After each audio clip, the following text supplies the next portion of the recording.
नमस्कार दोस्तों, आज हम पढ़ेंगे पोजीशन के बारे में। तो हमारी पहली पोजीशन सुपाइन। सुपाइन पोजीशन को it is a back laying position with arm on the side, यानी कि बैक लेइंग पोजीशन को ही सुपाइन पोजीशन कहते हैं। इसके क्या यूज होते हैं? फिजिकल एग्जामिनेशन के लिए यूज़ करते हैं, रेस्ट करने के लिए यूज़ करते हैं, और सुपाइन पोजीशन का यूज़ करते हैं अंडर गोइंग एनेस्थीसिया। एनेस्थीसिया देने के बाद में अपन जो है सुपाइन पोजीशन का यूज़ करते हैं।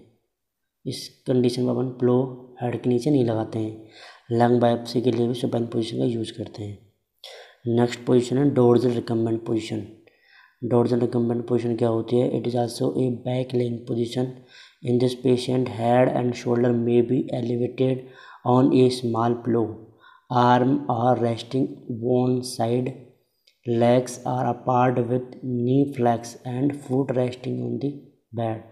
यानी फुट जो है बेड के ऊपर रेस्ट करते होते हैं और जो थाइज हैं थोड़ी सी वाइड स्प्रेड रहती हैं और नी जो है फ्लेक्स रहते हैं। ठीक है, फ्लेक्स का मतलब होता है मुड़ना। ठीक है, इस पूरे डोर्सल रिकम्बेंट पोजीशन का यूज़ क्या होता है? Physical examination of the abdominal and genital area. Abdominal और जेनिटल एरिया के फिजिकल एग्जामिनेशन के लिए यूज़ करते हैं। पेरिनियल एरिया की केयर करने के लिए यूज़ करते हैं और परवाइजाइनल एग्जामिनेशन के लिए भी यूज़ करते हैं। डोर्सल रिकम्बेंट पोजीशन का यूज़ मोस्टली जो है फीमेल यूरिनरी कैथेटराइजेशन में भी करते हैं। मोस्ट कॉमनली ये क्वेश्चन काफ़ी बार पूछा गया है। नेक्स्ट पोजीशन है हमारे ट्रेंडलेनबर्ग पोजीशन। ट्रेंडलेनबर्ग पोजीशन में क्या होता है? Patient is laying on the back with arm on the side. In this position, bed is positioned in such a way that head of the bed is lower than foot। यानी जो सिर वाला हिस्सा है वो पैरों की तुलना में थोड़ा सा नीचे रहता है, lower than the foot of the patient, and there is no flexion at the waist level। और वेस्ट यानी कमर के पास में कोई भी फ्लेक्शन या किसी भी तरह का फ्लेक्शन नहीं देखने को मिलता है, एकदम स्ट्रेट रहती है। ठीक है, ट्रेंडलेनबर्ग पोजीशन का यूज़ करते हैं मोस्टली एक तो शॉक के पेशेंट में, हाइपोटेंसिव पेशेंट में, कॉर्ड प्रोलैप्स पेशेंट में। कॉर्ड प्रोलैप्स वाला क्वेश्चन कई बार पूछा जा चुका है। कई बार आपसे क्वेश्चन पूछते हैं कि एक फीमेल पेशेंट है और उसके जो है कॉर्ड प्रोलैप्स हो चुकी है, तो फर्स्ट जो है नर्सिंग मैनेजमेंट क्या होगा? तो उसमें फर्स्ट मैनेजमेंट यही रहता है कि पेशेंट को ट्रेंडलेनबर्ग पोजीशन दी जाती है। इसका यूज करते हैं to shift abdominal organ upward during certain surgery. कुछ सर्जरी के बाद में जो है एब्डोमिनल ऑर्गन बाहर आते हैं, इसलिए उनको अंडर ही स्टे रखने के लिए जो अपन एब्डोमिनल ये ट्रेंडलेनबर्ग पोजीशन यूज करते हैं। ट्रेंडलेनबर्ग पोजीशन एक ग्रेविटी की तरह काम करती है, इसलिए ये पोजीशन सूटेबल रहती है। और एयर एम्बोलिज्म में भी ट्रेंडलेनबर्ग पोजीशन का यूज़ करते हैं। एयर एम्बोलिज्म में इसलिए यूज़ करते हैं क्योंकि एयर का मेथड होता है हमेशा अप रहना, और एयर एम्बोलिज्म हमें पल्मोनरी एम्बोलिज्म होने से रोकने के लिए पर्पज से हम जो है ट्रेंडलेनबर्ग पोजीशन करते हैं। नेक्स्ट हमारी पोजीशन है, देखते हैं कौन कौन सी है।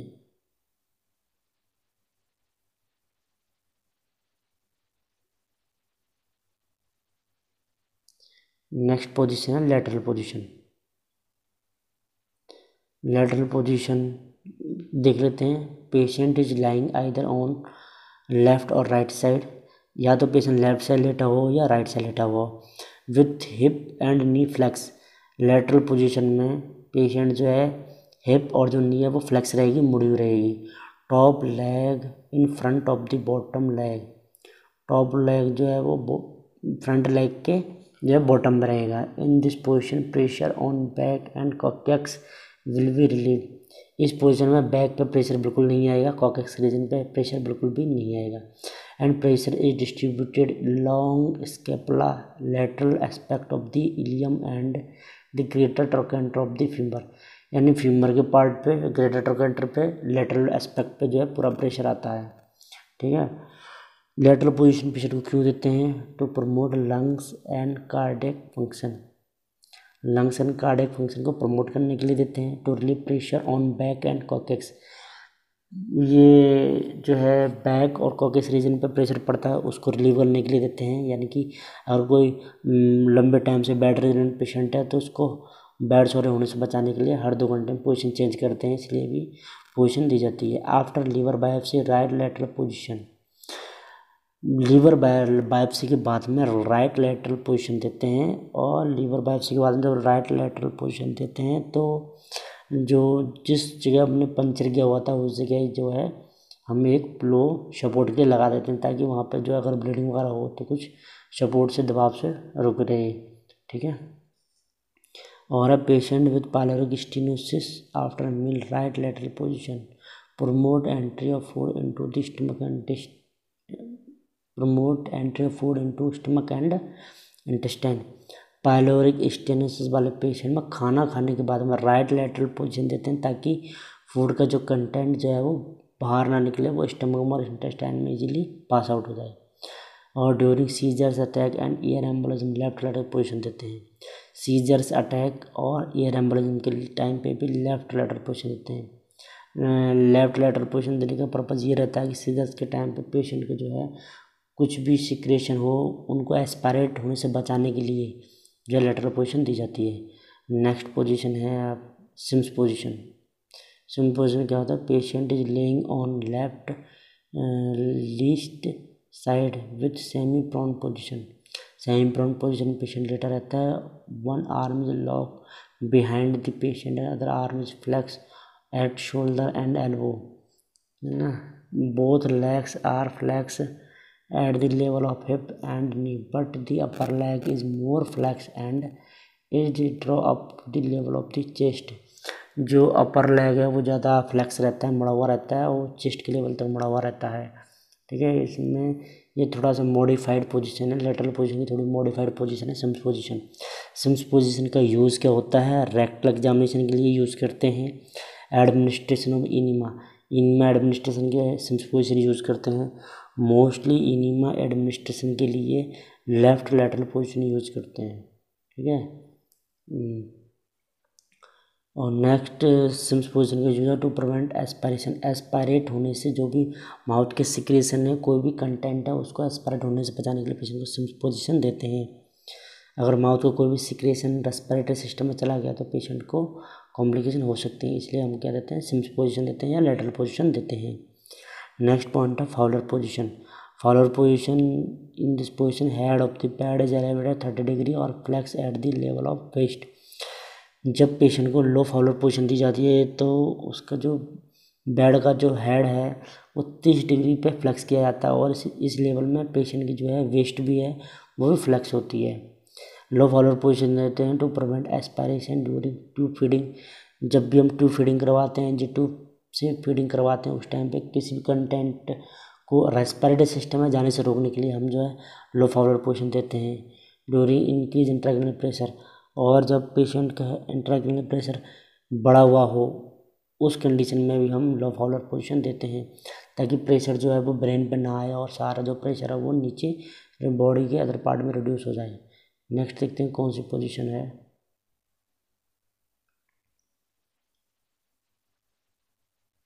नेक्स्ट पोजीशन है high Fowler position. High Fowler क्या होती है? Head of the bed is elevated at 90 degree with flex at the level of waist. यानी कि जो बेड का जो लेवल है पेशेंट की रेस्ट से 90 डिग्री का जो है एंगल बनाता है, यानी कि 90 डिग्री के एंगल पर जो बेड होता है वो उठा हुआ रहता है, उसको अपन हाई फाउलर पोजीशन कहते हैं।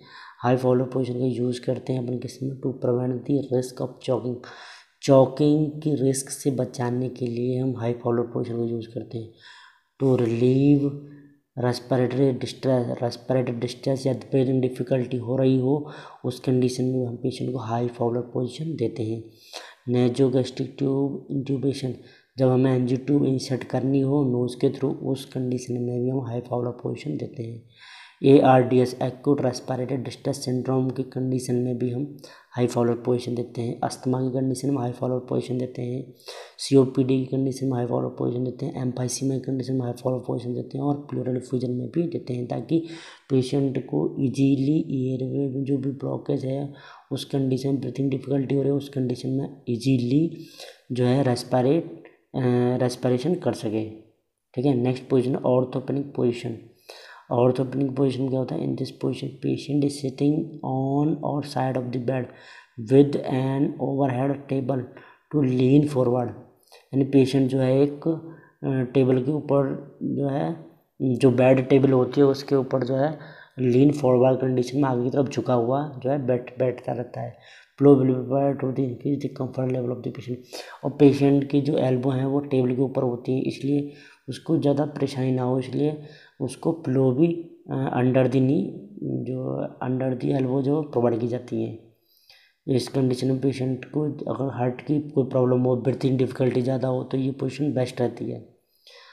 यूज़ किया इसके टू रिलीव रेस्पिरेटरी डिस्ट्रेस को दूर करने के लिए भी अपन ऑर्थोपेडिक पोजीशन देते हैं। थोरासिंथेसिस एक प्रोसेस होता है जो कि जो पोस्टीरियर जो लोब है उसका लंग्स का 7 और 8 रिब्स के बीच में जो है इंसिजन करके ट्यूब डाल के और वहाँ से जो भी एयर है फ्लूइड है उसको रिमूव किया जाता है लंग्स के प्लूरल स्पेस से। उस कंडीशन को हम थोरासिंथेसिस कहते हैं। तो थोरासिंथेसिस करने के लिए भी हम ऑर्थोपेडिक पोजीशन भी देते हैं। पेरिकार्डाइटिस के पेशेंट में भी हम ऑर्थोपेडिक पोजीशन देते हैं। ARDS के पेशेंट पे, अस्थमा के पेशेंट में, COPD के पेशेंट में और एम्फाइसीमा के पेशेंट में भी हम ऑर्थोपेडिक पोजीशन देते हैं। नेक्स्ट पोजीशन है प्रोन पोजीशन। प्रोन पोजीशन के बारे में देख लेते हैं। प्रोन पोजीशन क्या होती है? Patient is laying on abdomen with head turn to one side. जब पेशेंट अपने एब्डोमेन के सहारे लेटा रहता है उसको अपन क्या है प्रोन पोजीशन कहते हैं। To promote comfort flow can be use under the head and a small pillow or towel roll under the abdomen. यानी पेशेंट को कंफर्ट के लिए अपन जो है यूज़ करते हैं, पिलो वगैरह का यूज़ करते हैं और टॉवल का भी अंडर द एब्डोमेन यूज़ करते हैं। प्रोन पोजीशन का यूज़ करें तो प्रिवेंट एस्पायरेट होने से बचाने के लिए पेशेंट को हम प्रोन पोजीशन कहते हैं।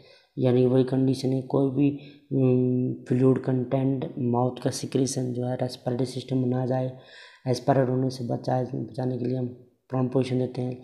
रिकवरी पोजीशन आफ्टर अनेस्थीसिया से रिकवर करने की कंडीशन में भी प्रोन पोजीशन दे सकते हैं।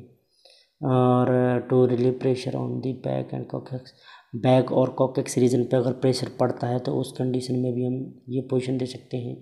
रेनल बायोप्सी में प्रोन पोजीशन देते हैं। न्यूरल ट्यूब डिफेक्ट की कंडीशन में प्रोन पोजीशन देते हैं। न्यूरल ट्यूब डिफेक्ट बच्चों में पाए जाने वाले कंजेनिटल डिजीज होती है।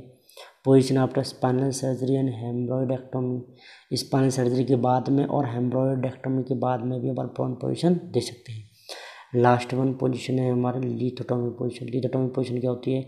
Laying on back with leg flex at hip and knee joint and leg are supported with leg rest and strap. यानी कि जो पेशेंट है वो एकदम टेबल के किनारे के पास में बटक्स रीजन को प्लेस किया जाता है और उसके दोनों पैरों को एक जो है सपोर्ट दे करके लेगों को और स्ट्रैप के साथ में हैंडल के ऊपर बांध दिया जाता है।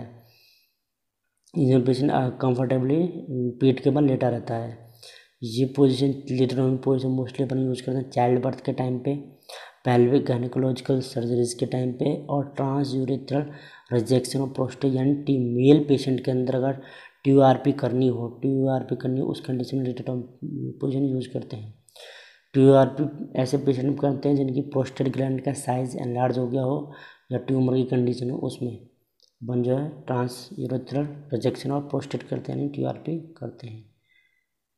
नेक्स्ट पोजीशन है आपके नी चेस्ट पोजीशन। नी चेस्ट पोजीशन का दूसरा नाम क्या है? जेनुपेक्टोरल पोजीशन। इसमें देख लेते हैं पेशेंट जो है नी और चेस्ट के जो है सपोर्ट के सहारे लेटा रहता है। Patient rest on knee and chest with head is turn one side. Patient जो है नी और चेस्ट के सहारे लेटा रहता है, हेड जो है एक साइड टर्न रहता है, arm extended on the bed and elbow flex and resting on the partially bear the patient weight. सारा जो वजन जो है पेशेंट के चेस्ट पे रहता है और नी पे रहता है। The abdomen remain unsupported through a small pillow may be placed under the chest. In this position, severe hypotension occur because of pooling of the blood in the extremities. Knee chest position में severe hypotension होने के chance रहते हैं क्योंकि ज़्यादा जो blood है वो एक्सट्रीमिटीज़ में चला जाता है। तो नी चेस्ट पोजीशन या जेनुपेक्टोरल पोजीशन भी कहा जाता है। ये पोजीशन हम सिग्मोइडोस्कोपी के टाइम पे करते हैं और लंबर लेमिनेक्टोमी के टाइम पे करते हैं। लंबर लेमिनेक्टोमी क्या होती है, जब कोई लेमिना बाहर निकालनी हो, रिमूव करनी हो, तो हम उसको बोलते हैं लंबर लेमिनेक्टोमी। इस कंडीशन में जेनिपेक्टोरल पोजीशन क्या देते हैं, और सिग्मोइड की स्कोपी, visualization of the sigmoid colon, scarred sigmoidoscopy, उस कंडीशन में भी हम जो नीचे पोजीशन देते हैं। Thank you.